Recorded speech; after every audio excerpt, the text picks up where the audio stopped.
সুপ্রিয় দর্শক, আপনারা দেখছেন এসপিএন বাংলা টিভি।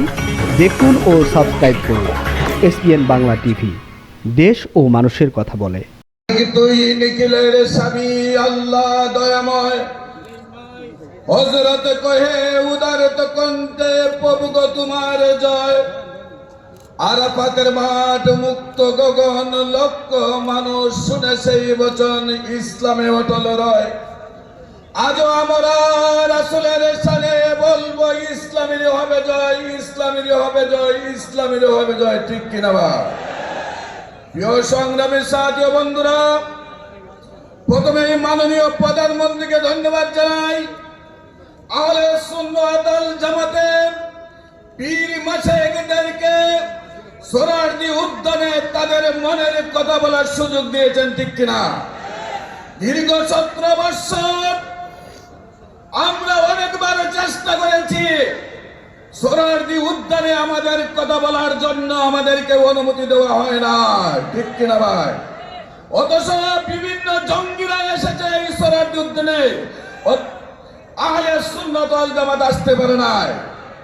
অতীতের থেকে শিক্ষা দিয়ে আমরা শান্তিপূর্ণ আহলে সুন্নাত ওয়াল জামাত বলতে চাই, ভারতের 90 লক্ষ মুসলমান করেছিলেন খাজা মঈনুদ্দিন চিশতি। তার এই অনুপাতে আজকে 30 কোটি মানুষ ভারতে রয়েছে। হযরত শাহজালাল রাদিয়াল্লাহু আনহু এসে 20 কোটি মানুষকে মুসলমান করেছেন।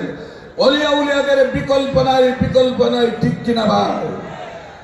আজকে গণতন্ত্রের 200 বছরের ইতিহাসে পৃথিবীর একটি রাষ্ট্রের মধ্যে শান্তি প্রতিষ্ঠা নাই। সারা পৃথিবী জুড়ে আজ মারামারি, কাটাকাটি, হানাহানি, চুরি, ডাকাতি, রাহাজারি, কোন খারাপি, নারী নির্যাতন, নারী হত্যা চলছে। এই অবস্থাকে পরিবর্তন করলে, এই অবস্থার পরিবর্তন চাইলে, এদেশের মারামারি বন্ধ করতে চাইলে, এদেশে কোন দর্শন বলনীয় কাজ বন্ধ করতে হলে এদেশের মানুষের আহলে সুন্নাত ওয়াল জামাতের মতাদর্শের বিকল্প নাই। ঠিক কিনা ভাই?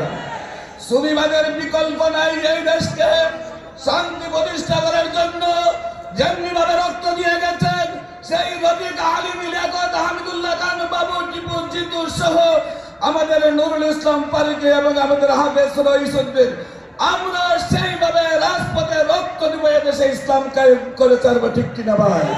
পরিশেষে বলবো, বদনে বাতিলি যত নয় রে আর নয়, অন্তরে জামি সাক্ষী রহিও কহে করি করজোর, ধীরে আঁকি মিলে জনতার প্রাণে। আহলে সুন্নাত ওয়াল জামাতের যারা রয়েছেন এইখানে, পীর মাশায়েখ যারা রয়েছেন এখানে, ইসলামী পন্থার যারা রয়েছেন এখানে, যুব সেনা, ছাত্র সেনার যারা রয়েছেন এখানে, হযরত আলীর মতো ইমানের শক্তি দান করিও তাদেরকে, হযরত আলীর মতো ইমানের শক্তি দান করিও তাদেরকে। সবাইকে ধন্যবাদ। আসসালামু আলাইকুম। ধন্যবাদ। সম্মানিত সুধী, ইতিমধ্যে আমাদের মাঝে এসে উপস্থিত হয়েছেন আলহাজ শাহ আলম আল কাদেরী, খলিফা শাহপুর দরবার শরীফ, কুমিল্লা। মঞ্চে আসন গ্রহণ করেছেন ঢাকা নারিন্দা মুশরিকুল্লা দরবার শরীফের সাজ্জাদা রশিদ, হযরতুল হাজ শাহ মোহাম্মদ সাইফুজ্জামান মাদ্দাজিল্লাহুল আলী।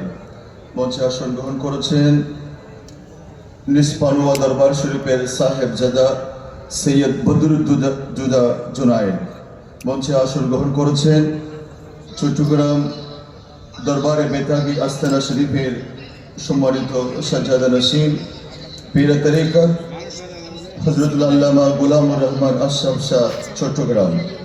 সম্মানিত সুধী, আমি বক্তাদের দৃষ্টি আকর্ষণ করছি, অনেক বক্তা আমাদের মঞ্চে তশরিফ ফরমা আছেন। আপনারা মেহেরবানি করে